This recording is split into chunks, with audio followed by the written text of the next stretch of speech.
Ener malaken yam kanasan kontin barashme bajeling. Me jerama jedit ka jan channel me. Leji jogano jin nyaka kanasan kokien. Ko blertin kontin banung ka kanwar online TV bikan shamala shup kaji. En rajaban lingwas me kanwar online TV gore jeno denara palpin kaliengde. Araja ban kwen gajan gwasa me she tanyi nene cha shik mun la kwa kok cha ja ber ka mach ka cha yo ka tongwan cha kanang netin kon tin la shur tin chi shiende shikana mak kan yorun kon tin cha kwal ki cha mai ka bom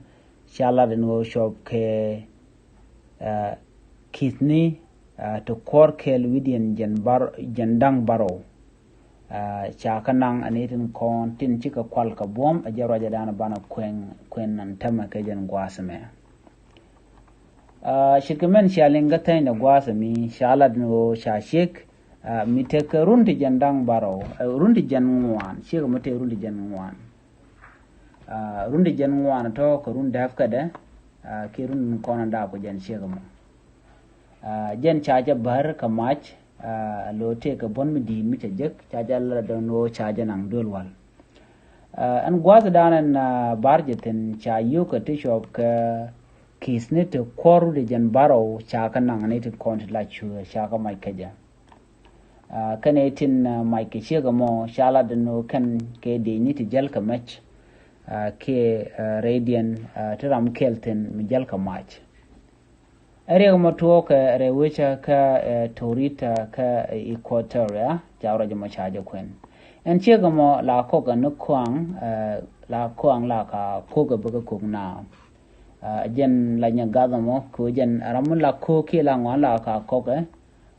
chaja chu je gwa da nan ko ka kwang ka tin ka shura mo chu ju gorno ba yu she ka mo baga nan ka bom ka shu she ka mo shu yo mo ka bon mi dit en man kan shega mo shala de no nene en dawon sha ber kaje shala de no jan kana shwa kana je chop ke kana chot ka shwa ke kana shwa tul jan ji chono jan kere riang ajan me kan en shega mo ne aram ber ran jela ka mach metot en maje mo shwal kaje matedes man la las ke jularan ki man la ran alet jula ko chaja binen an maji shwala mata da zuciya kamrar ka shoshe ga mashoyisho bar ka shoyo ka tisho ke kisne to korre jan baro shoga shonang charo jama chaja kwen ka dob dana de ne dial tilamen ade karodi na gang ko shirik titi shikan dia shukka ka ajal lera dana de kon liga jan gwase me mi jira mi jidit ka jan channel me de jogono jin nyaka kana tin kontin ka Nur Online TV ko de ler titi de kan shwa mala shubka ka gwas dana pai ka chup an lera me wo cha chik mala kwa kok mala kwa nga kok cha ja bar ka majin chwal ke mate des ka shi ga mate guru ne jandang wan